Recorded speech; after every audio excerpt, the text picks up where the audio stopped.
Welcome to You Can't Break Us, the podcast sharing real stories of parental alienation and family court injustice.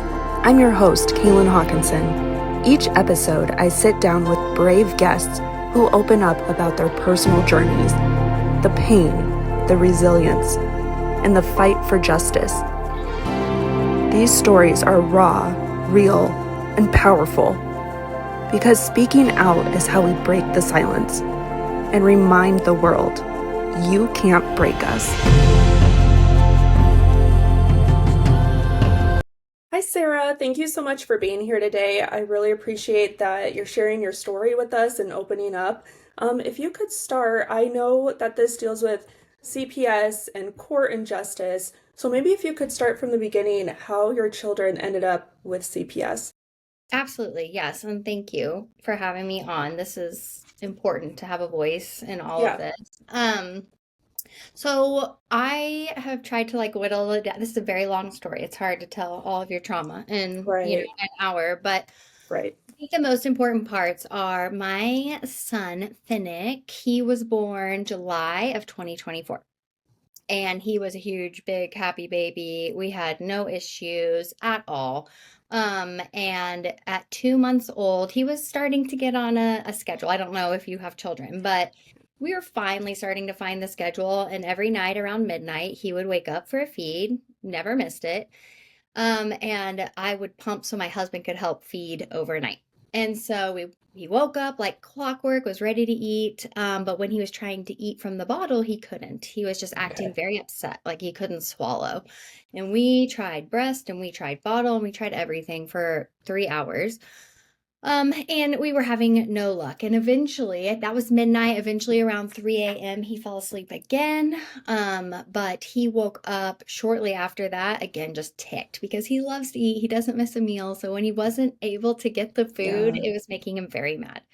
Other than that, he had no other symptoms. There was nothing else going on. No fever at that time. He just couldn't swallow. So okay. around 3, when he was getting a lot of gas because he was trying to swallow the milk, but instead he was swallowing a lot of air. So I was patting him on the back, trying to get a burp, and he threw up. You could hear it. He was like on my shoulder, and you hear a giant splat. And it was dark because it's in the middle of the night. So I'm running to go change his outfit and get him cleaned up. And I look, and there's a little bit of like a rusty red, brick red in his mucus. Okay. That to me, untrained, have no medical degree, Yeah, it looked like blood. And right. that freaked me out. I have a daughter. This is not my first rodeo, but I was like, okay, well, that looks like blood. We're going to the ER. And we live very close to a walk-in ER in our neighborhood. So we ran. By the time we got there, it was like 4 in the morning. We got him all checked in. They did a chest x-ray. They told us, there's nothing wrong with your son. He seems fine. He seems healthy. He does have a lot of gas in his belly, which is probably uncomfortable, but Yeah. we can't see anything at all. And so I was like, okay, that's good. And I had his pediatrician on the phone too, because we do direct primary care and it's very like hands-on pediatrician. She's been in our home several times at this point. She knows our Okay. family. And she was kind of laughing at me. She was like, Sarah, it sounds like he probably has a little bit of a viral infection. Like, get out of the ER. That you shouldn't have done the x-ray. Like, get out of the ER. And so I was like, okay. And I was feeling a lot better. She told us, go home, try a steamy room. Like maybe he's congested and that's why he can't drink. Maybe his throat hurts and that's why he can't drink. So you can give him a little tiny bit of like liquid Tylenol. And when we tried that at home, he got choked on it. And I don't know, looking back, is it because he was 2 months old and he's never had liquid Tylenol and his throat was hurting? We'll never know, but me, like hyper vigilant, watching him kind of turn red and not being able to breathe, I freaked out.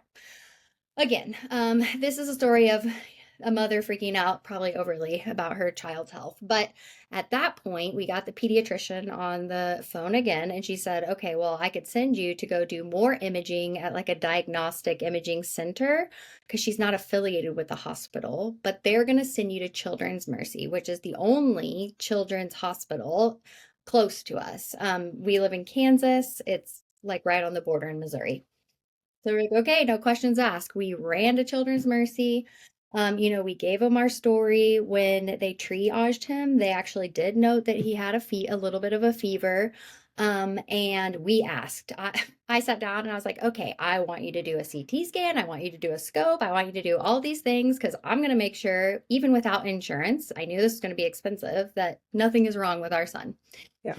And they did all the things. I think the first test they did, it's hard because the we don't have a full medical file still to this day, and they're a bit vague. But we think the first scan they did was a full body X-ray, a skeletal survey.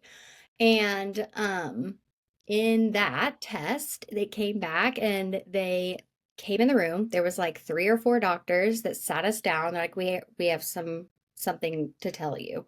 Mhm. And my husband and I are just like, oh, the air is sucked out of the room. And we're like, they're about to tell us that our son has cancer or some incurable disease, something terrible. And so we're sitting there preparing for the absolute worst.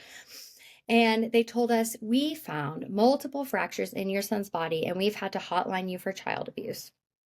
And even then, it was like, still, I mean, freaking out because Yeah. we had just hired someone to come into our home and help us with Okay. our son. In the United States, I had to go back to work, and my Yeah. husband is a British immigrant who's had a lot of issues in getting green card and being able to work. So it rests on me to bring home the money, and I had to go back to work pretty quickly after having our son. So we had hired a nanny, and immediately when they said, your son's body is full of fractures, we're like, oh my gosh, this woman has been hurting our son. And we didn't even question the diagnosis. We just said, okay, somebody's Right. been abusing our son. And what we didn't realize at that point is they had immediately just decided we had been abusing our son. And from there, they like stripped him down to a diaper. They took pictures of his body. It was like a full on, we're going to find as much abuse as we can.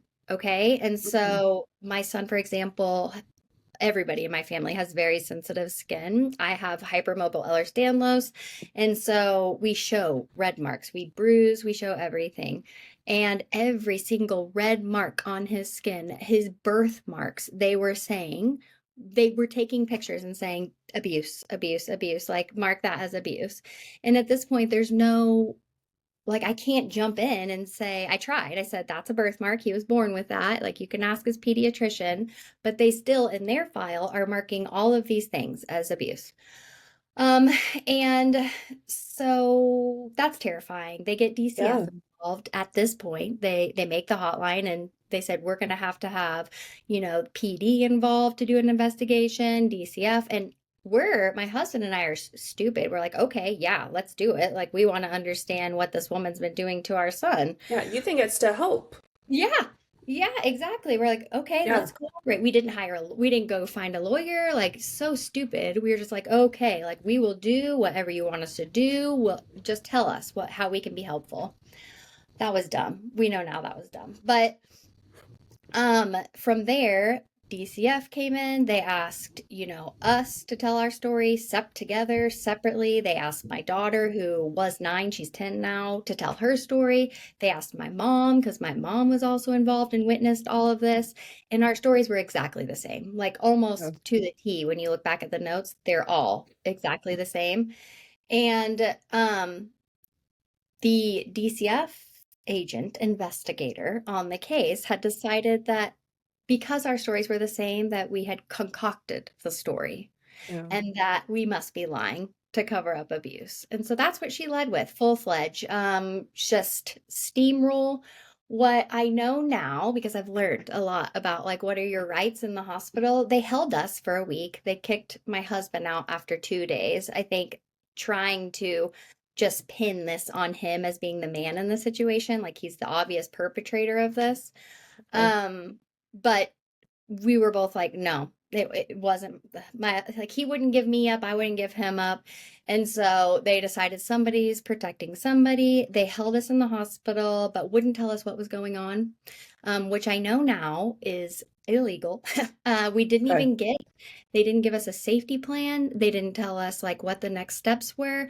We went from Yeah. the 3rd of October when we were admitted to the Sunday, that following Sunday, when I finally got a text message, just a text message from the investigator at DCF after 5 p.m. saying, you have a court hearing on Tuesday. So I didn't even get a Oh, 72-hour warning. It wow. was, you have a TOC court hearing. Give me a list of people that you would be okay with your children living with, and don't be late, essentially. Like just Hmm. cold calculated, I would say for sure, because they're supposed to in Kansas give you at least 72 hours notice. Did I have a quick question. Did they talk to your regular pediatrician at all? Oh yeah, and Okay. she was looking at the files and she was like, "You weighed him wrong." Like she was pointing out the inconsistencies in their Yeah. notes, and I think it was making them so mad that they eventually just stopped talking to her. But she Mm. immediately was like, "Nope, not this family. I've been in their home. I just saw this baby like last week. I think we had just had an appointment, a check-in." And she was like, "No, this child is not abused by their parents." But what she did say, because I think the problem in any of these situations is when a child abuse pediatrician, which is who said we abused our child, when they say that something is abuse and they diagnose abuse, then nobody questions that. DCF didn't question that, their diagnosis. Our pediatrician didn't even question it. She just thought that the nanny was also abusing our son. She Okay. thought that that was it. So nobody's questioning at this point, well, did they make a mistake? Did they make a Yeah. mistake? And so everybody's running full-fledged ahead, like my son is full of fractures and just he's been abused. Um, Thankfully, I was put in contact with a woman who this is all she's been doing for the last 2 decades is fighting medical misdiagnosis of child abuse. Oh, And okay. so I didn't have a lawyer yet, but she is a lawyer. And so she was, while I'm in the hospital, like pacing, making sure my son's okay, trying to figure out what we're going to do next. She's giving me tasks like, Sarah, you got to collect medical files. You got to, just keeping me almost sane. And like, Yeah. these are your next steps. This is what's going to happen, just kind of preparing me. What she didn't tell me and what we didn't know is DCF at that point, they have to give you a safety plan. If they are going to, and you might know this, but if they're going to make moves to remove children from your custody, or they're going to hold you someplace like a hospital for a social hold, there has to be a plan in place to let parents know what in the heck is going on. And that never happened. So that is a Wow. big, like, either it was intentional, which we won't know because that DCF Right. was fired. So Oh, okay. yeah, which I feel like says everything, right? Like DCF Yeah. they messed up. They know. They know. Yeah. Um, but we never got that safety hold. I asked the social worker at the hospital, like, what's going, I need to see paperwork of like why we're being held because they had medically discharged my son. He was healthy, he was happy, he was feeding on his own within 24 hours. He was fine. And so they discharged him, but they were keeping us without telling us on a social hold. So when I asked if we could leave, they threatened to have me arrested if I left the property. And they said they'd put my children, both of them, in Missouri foster care. And we live in Kansas. So they're like, Mm. if they're in Missouri foster care, that's going to be a lot harder for you to get them back. It was this total like, it felt like I was in a Russian spy movie and these people Yeah. terrorists. I mean, Felt it was awful. scammy. Just, Exactly. The yeah. whole time I'm like, this can't be legal. Like I know enough to be like that my rights are being violated. Like this cannot, nobody's telling me anything. They're just Yeah. holding me here secretly. Like what are they building up to? And what we found out is because they were building the case, putting all the paperwork together, building a petition for a TOC hearing on Tuesday, the 8th of October. We had to scramble after I got that Sunday night text message saying we were going to court. We had to scramble to find an attorney because I wasn't prepared. Um, and we met our attorney like an hour before we walked into court. They Oh, handed us wow. the petition, right? The petition that the investigator had written that was just copy and paste the medical report. That's all it was. And then Okay. she lied. Like it was full of lies. Down to like my husband and I weren't married, which we confirmed 10 plus times that we were married, that Why this would they lie about something you can so easily prove? That just always gets me. well, right? And it's because it's very intentional because when you get in, especially in red conservative Kansas, okay, and you're standing in front of a judge for the first time and you're painting this picture. Here's two people who were unwed with, they're not married, they have a kid together. I have a kid with another guy. So what does that say about me, right? And she put that Finn, my son, was like fighting for his life, hooked up to machines in the hospital, still fighting. And it was so exaggerated, so much Jeez. BS. And the judge didn't, if I would have gotten hand that petition and I didn't know what was going on, I would have said, take the kids too, because it looked like It looked bad, this right? horrible, but it was so BS. It was Mm-hmm. bogus. And our lawyer that we had just found didn't even raise his hand to say anything. We had Oh, already at this point contacted two doctors that looked over pictures of my son's scan and said, I'm not seeing all the fractures. So we already had someone saying, I don't think they got this right. And then another one saying, it looks like his bones are weak. Like there's cupping in his bones. So that it could take abnormal force or normal force on abnormal bone to break it if his bones were weak. They the doctors at this hospital lied and said they did like a panel to rule out underlying bone deficiencies. Never did that. They said that they asked me about my health history and I told them there was no concerns. Lied about that. And I think the craziest part, without then getting into everything that rolled out from there, is just the amount of people allowed to lie, and there was no checking in on any of this. yeah. Nobody went back to check on the doctor's opinions. Nobody went back to check on the DCF report to make sure it was factual. Nobody went back, and they made all their decisions and took both of our children based on that, the doctor's report and the petition. And Oh that's my it. They didn't goodness. come see our home. They didn't talk to anybody we knew. They talked to Sawyer's teacher who said, "Oh, she's great. She's thriving. These parents are not abusing their Did child." they talk to the nanny? Yep, and they Okay. decided after an hour that it couldn't have been her. Oh, okay. So while you're in the hospital when this happened, while you're Hmm. being held, during that time, is that when they first took your children from you? And then how long did they give your children to a family member, or did they like take them into like a foster situation? Yeah, so okay, my son and I were truly held captive in the hospital. They wouldn't let anybody come see us, so my daughter could not come visit. They wouldn't let anybody Oh, pass security. So the only way I could even see my daughter is if I left Finn in his room, my 2-month-old, by himself, and went down past security to see visitors. Um, and then after the TOC hearing, they took both of the kids. They asked me for that list of like, give me, 5 families that you would feel comfortable sending your kid to. And my mom was at the top of the list. She's our only close family. My husband, again, he's British, so his family is out of the question. Um, but they had decided that because my mom's story was the same as ours, that she was coaching my daughter, and they took mm, my mom, our only relative, off the table. Um, and my friends that I had asked, like, oh my gosh, I'm in this situation. If they take them away from me, will you take the kids? They all said yes, but they agreed to it, not ever thinking that my children would be taken from me. And so it was one of those like good friend deeds. yeah. But the minute that it happened, the first house they were passed through was one of my friends' old coworkers, and she has 2 kids of her own. They kept the kids for 2 weeks, but it was a lot on her family. Nobody anticipated it was actually going to happen. My daughter's in extracurricular activities, so Hmm. this is now transporting her to everything that she's doing. And Finn is an infant at this point, so it's now having an Yeah. infant back in your house.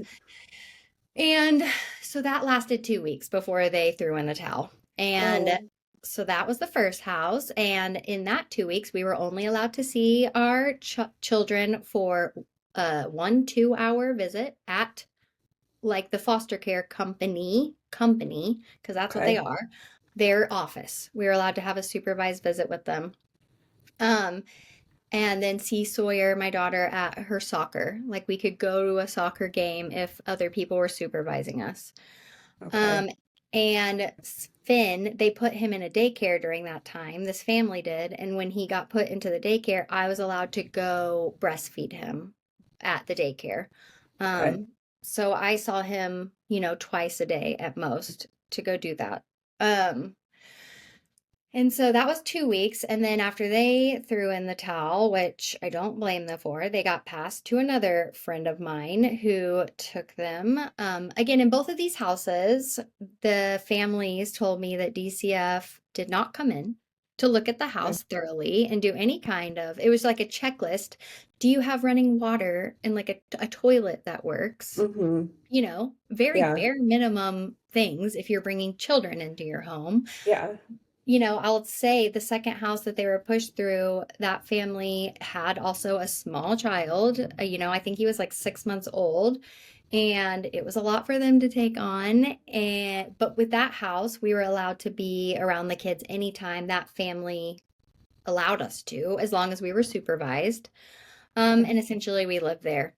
Eh, They had us come in and we were there all the time except for at night. We had to go home when the kids went to sleep. Okay. And so we did that for 2 weeks until they got tired of it, and then they relinquished their rights. So now the kids have been passed through two homes in the matter of a month. And even at this point, I'm emailing every day, like, you've got to let my mom take these kids. This is what you're doing to my daughter, especially, is Yeah. way more harmful than anything. And they were like, no, we still can't say that she didn't coach your child. It was all ridiculous. It was so ridiculous. So they Yeah. wouldn't allow my mom to take her. So they send the kids through another family that just happens to be a family my daughter played soccer with, one of their daughter, and they knew we were going through this, and they had reached out behind the scenes to the foster care company to say, hey, we'll take them if that's the last, because they were about to put them in a foster home, Okay. um, because they wouldn't take anybody else on our list. Mhm. And so they moved through the third house. They were there for a week and then decided that, okay, my mom is good. We'll let the kids go with my mom. So they had just gotten settled into this third house when they were uprooted again and put in my mom's house. And I think at that point, like my daughter, she had a mental breakdown when we Oh. told we were packing up her stuff again and saying, we're gonna go. We were trying to make it exciting. We're gonna go. You get to be with grandma now. She just stood in the front yard of this house and screamed at the top of her Oh. lungs and said, "No, I'm not going anywhere." That's And sad. it was awful. It was the most heartbreaking thing. Probably in the whole thing was trauma, but Yeah. watching that meltdown, everybody was crying, in that situation. And the fact that they can't even look back and recognize the damage, the trauma that they did to my daughter in that first month is one of the reasons I fight really hard today, to be honest. Because Yeah. I can't believe that that was allowed to happen to a child. Right. Yeah. And I think we both understand that in true abuse situations, there's process, Oh yeah. protocol, if there's real reason, but they don't verify, they don't check it. It's like DCF can say whatever they want in the report, hand it to the judge, and oh, we're good, we'll take your kids. Just like that, like checking a box. Yep. And so that's what is horrifying. Um, so going through that process, I guess how were you able to then kind of get through that process and get your kids back? I would say a lot of it, and I'm going to be quite frank about this. We went through a lot of lawyers because we went, after the first guy who was pointless. He was worthless. He actually looked at me after I lost my children and said, "You seem really emotional." Uh, Um, Yeah. And we found that a lot of family court lawyers are in this nasty world of family court and they don't fight for you. It's just like a conveyor belt, right? The kids are taken, they look at you and say, do what they ask you to do to a Yeah. T, and you'll get your kids back after 6 months. And that wasn't good enough for me, frankly. And I was also working with this lawyer in the back end. She wasn't representing me, but she was mentoring me Yeah. through the process. And so I would honestly say the next months were her telling me what to do, and I was just doing it. And I was advocating for my children, and I was advocating for myself, and I was fighting to find ways to get second opinions on the initial diagnosis. And every day was a fight, and every day was a next step. And we did have to do a lot of ridiculous things mandated by the courts that cost a ton of Yeah. money. And you know exactly that they're shelling out these activities that you have to do just to roll in the Right. into family court. But it was like domestic violence assessment for my husband and I, which was like $275 a pop for each of us that we had to pay for out of pocket. They don't cover that expense. We have to cover that expense. Right. Yeah. When we did it, the woman, I can't even, like, it's stranger than fiction when I tell you, she looked at us in her office. She laughed. She said, it's laughable that you're here, but I'm going to tell you, this is so corrupt. I will do these assessments. I will find zero signs of domestic violence, of abuse, and I will hand the report in, and DCF will throw it out because it does not match what they want to hear. Yeah. And they'll send the couple or they'll send people somewhere else. And that person even sees it. A professional sees that. Exactly. And do you know how many times I've heard that in this journey? Hmm. How many times Right. therapists have come to me with the same story, or how many times, other mandated reporters or, medical professionals, teachers, the Yeah. people who come forward to me and they say, Sarah, I actually report abuse, like quantifiable. There is signs of abuse, and DCF Yeah. does nothing. Why? And I think it's because the CAP, the child abuse pediatrician that did this to us and that made the medical diagnosis, it took their tasks from them.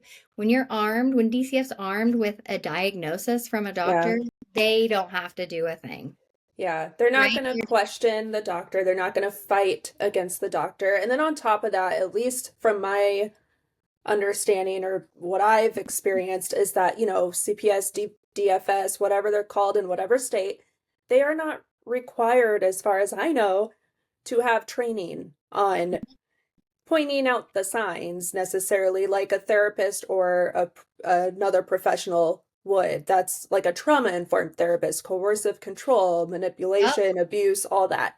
So to say this this untrained person can do this Um, versus you have trained people who are opposing that, it's, I mean, yeah, that just really flips your whole world around when you see how that is handled.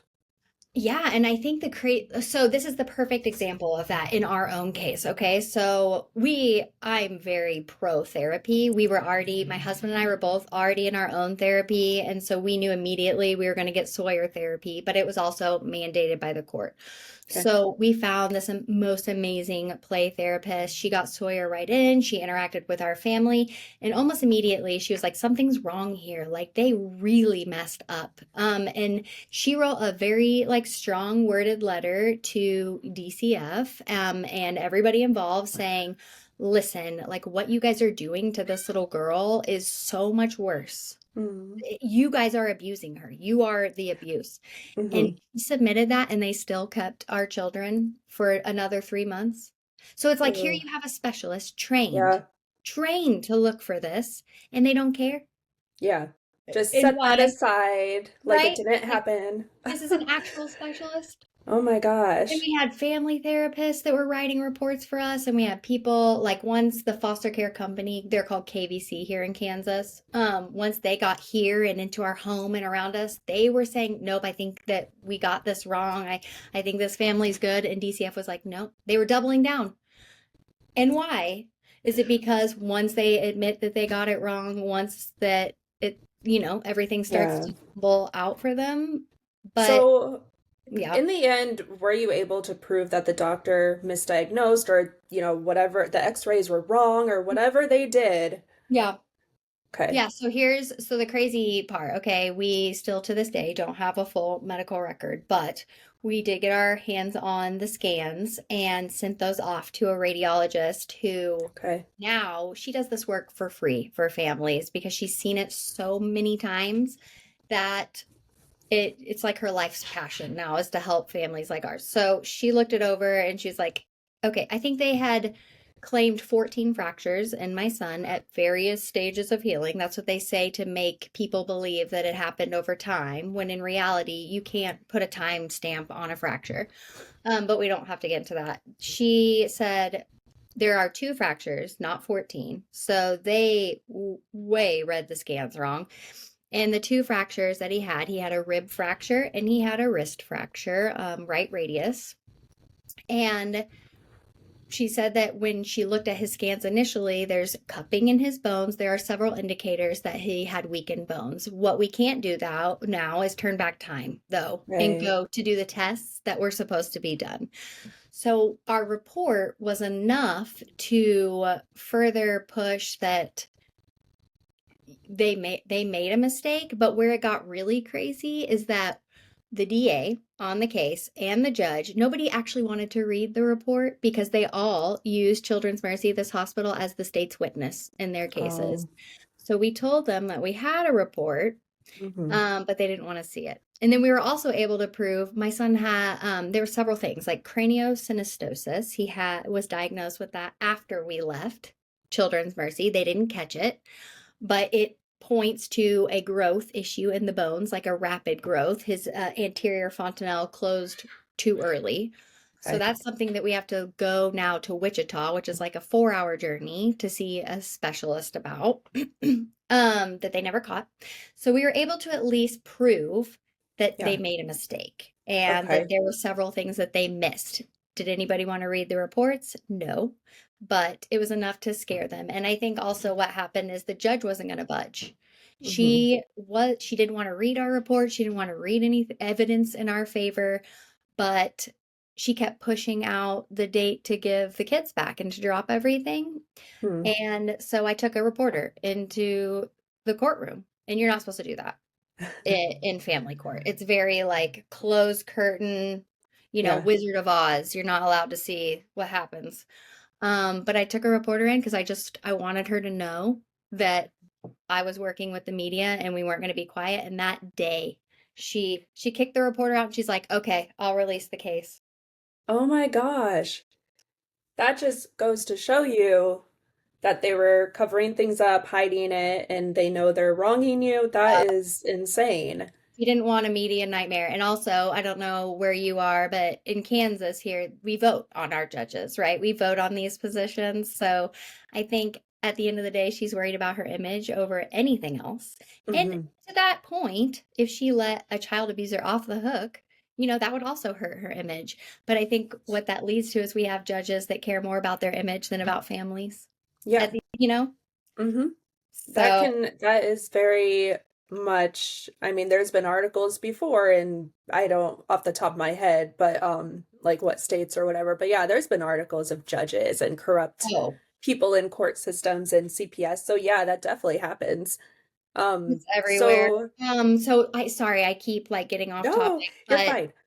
what happened is finally, it pretty much in any of these cases that are like this, a child is always going to be taken for 6 months because after 6 months, the state gets the full benefit for keeping the child, right? Okay. And so the children were out of our care between October 8th and April. I think it was like April 11th. Okay. And so we were reintegrated as a family in April. The kids were already back in our home because that's something I had fought really hard for to get them back in here with my mom at least. Hmm. But we were just able to be in here 100% of the time unsupervised. Okay. And then we had to fight DCF to drop the abuse charge because Yeah. that's completely separate. So in September of this year, almost a full year, a Yeah. full calendar year, we were able to present enough evidence that basically showed, hey, DCF, you should probably worry about this because we've got a lot. that, the investigator was negligent, never did their job. We've got a second opinion saying the hospital messed up. And they did unsubstantiate the case in September. And I Okay. think they did us a solid because they wrote in their report that it was unsubstantiated because of medical findings that were not reported on initially. Okay. So we have custody back as of September. But that's just even when the judge was dropping the case and we had our children back in April, that's my next like question, and I haven't really dug into is why did DCF hold custody of our children for Yeah. how many more months? Like what Right. that? Because I we don't, yeah, I don't understand that either. Why? right? Why? And I can't get a solid answer from anyone for that. Like, we took over full responsibility in every sense of every term of the children again, but they held custody. Is it because they also collect on Social Security for the kids Like a during that time? payout? Mm-hmm. And Maybe. yeah, I mean, it sucks because I have a degree in PR and I know the importance of messaging very much. And I know the importance of like once you get to a conspiracy theory message, you lose like half of an audience immediately. Right. Um, But it's a very common theory with but it all the is. cases. And I also feel like when you dig in, it's really hard to deny. Yeah.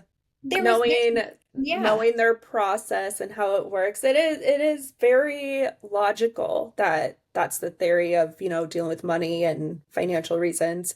Um, I mean, I even with my own experience, I know it's very hard to hold DCF, DCF or yeah, CPS, DHS, all the terms, yeah. hold them accountable. Are they held accountable at all in your case or no? So, what I can say right now is we've retained a lawyer who has had some success because it's impossible to go after DCF, right? Or Child Protective Services, Hmm. and because they have so many immunities in what they're doing. And B, it's really hard to go after a mandated reporter in any state in the United States Yeah. for like medical negligence. Hmm. But the law firm we have retained, they have a lot of success in showing like how people are impeding due process, your constitutional rights. Okay. And I do think we have found a really good avenue. I won't say a whole lot because we're just now starting our fight, Yeah. but I think we found a really good avenue in the fact that nobody ever gave us a safety plan. So it literally looks like we were falsely Yeah. imprisoned in Yeah. a hospital, which is very illegal. And so Yeah. I think that's probably why the investigator was fired, whether she did it on purpose or she messed up. I think they know that it is going to come back and haunt them. Okay. So Long there's journey ahead still, it yeah. sounds like, to have to Oh go because it's a process still my gosh, to, and nothing in law, nothing in the yeah, legal world, the justice system happens quickly. right. And the woman you mentioned who was like a mentor that has helped you along the way, is she in your state? How do you like find people kind Yeah. of that give these free resources or like know how to guide you? Yes, it's really hard. And that's kind of one thing I have tried to become, especially on TikTok. That's probably where I'm most active. But I came into contact with her because I got lucky. My neighbor, who is my friend, has a mom who's a lawyer, very prominent. She was a lawyer and a professor here, and this was her friend. So it was like a Okay. friend of a friend. Here Yeah. you go. She lives in Seattle, so she's very far away from me. Okay. Um, but this is like she's been working on the Robert Robertson case, which I don't know if you know much about that, but it's like the shaken baby case right now in the Okay. country. And she does do this work for free. However, she won't take just any case. Yeah. She's a hot commodity and she's working essentially to get people off death row. So the fact that she took my case, like we thankfully escaped a criminal charge and it Yeah. was it was a favor. But now we have like joined forces because I'm committed to the mission absolutely now. Yeah. And so she's teaching me essentially That's everything she knows. great. Yeah. And I'm meeting a bunch of people that do this work. And what we're trying to do, I would say our goal right now is to create an umbrella project called the Honest Diagnosis Project. Okay. And all of the entities that are working, so we work with a ton of other people across the country. The Family Justice Resource Center is one. They're based out of Chicago. You Are the Power is one. They're doing a lot of work nationwide right now. The goal is to have all of them kind of umbrella up under this Honest Diagnosis Project so we Okay. could be a united front. And eventually the goal would be to have like a website where someone could go, Yeah.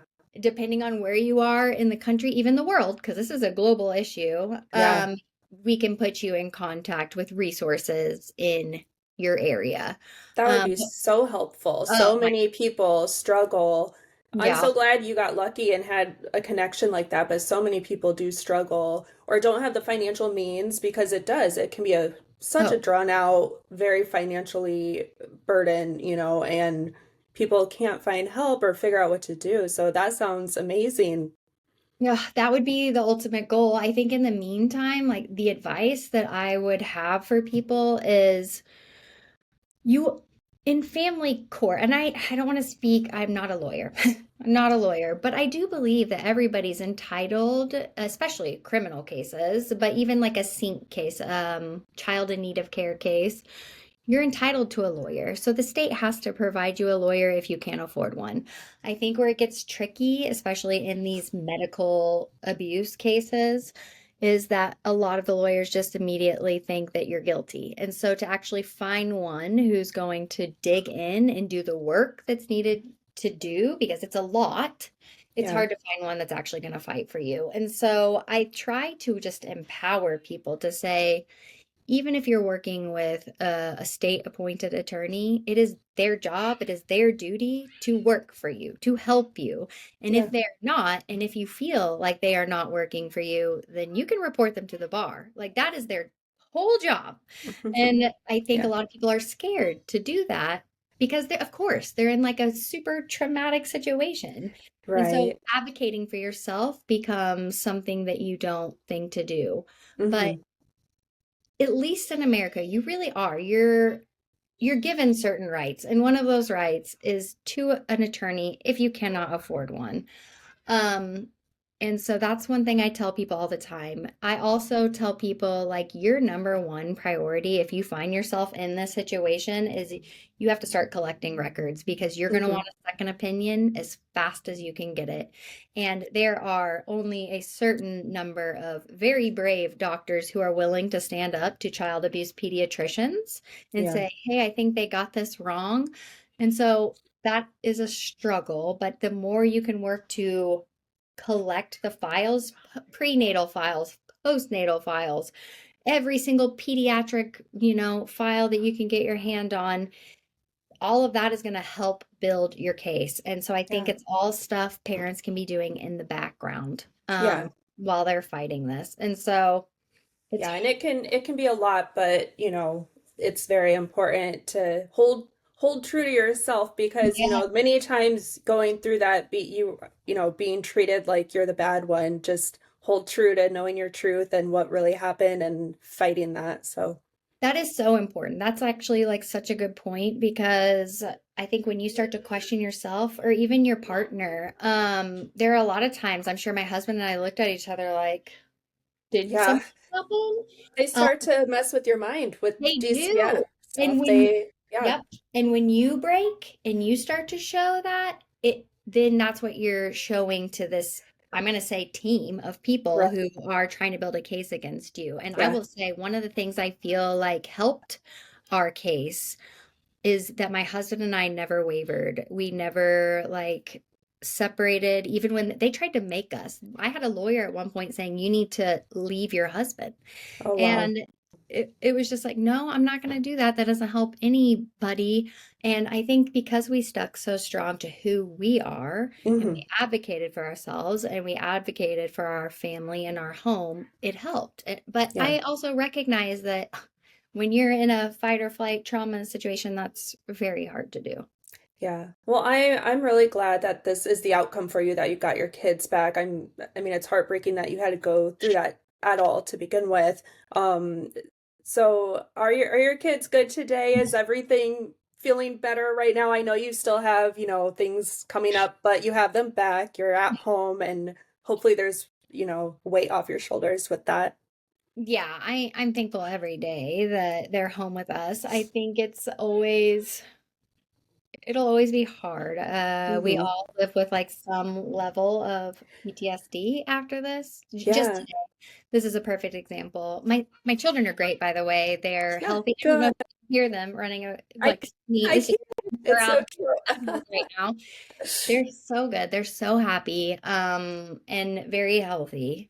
And I think the hardest part is going to be we have a great pediatrician still that we trust with the care of our children. Yeah. But like just today, Finn was at the park with our nanny, and I got a phone call because she's like, he fell, he hit his face, and there's blood everywhere. And so even that is like a stop and a moment. Right.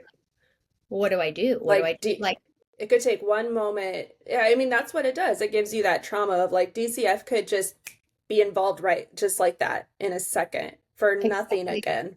Going exactly. going through it once, you're gonna be scared that it could happen again. Oh, and it feels like this is how people go crazy because you think like, what if people are watching us? What if people are just waiting? And my daughter, she plays soccer and she's great at soccer, but she's constantly covered in bruises, constantly.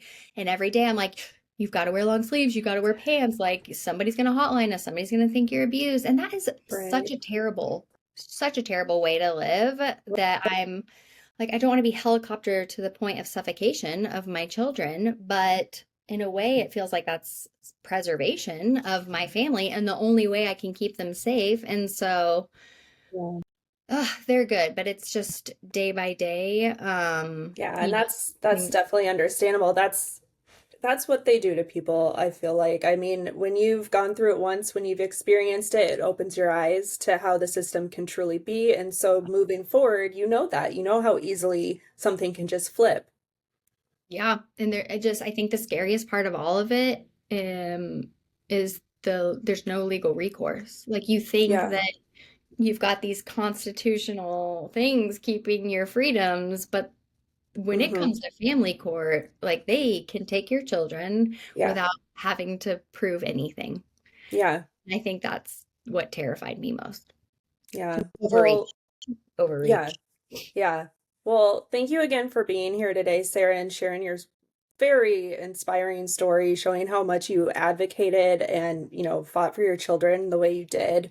Not easy to do by any means. So, and then, continuing to advocate like you are and help others as well. So, it's truly amazing, and thank you for being here. Thank you for giving me this platform. I Of appreciate it. course. Thank you for listening to You Can't Break Us. If this episode spoke to you, subscribe and leave a review. Every voice matters. Every story counts. If you or someone you know has a story to share, email youcan'tbreakuspodcast@gmail.com to connect with me. Until next time, stay strong, stay grounded, and never stop using your voice. Because no matter what they've tried to take from us, they can't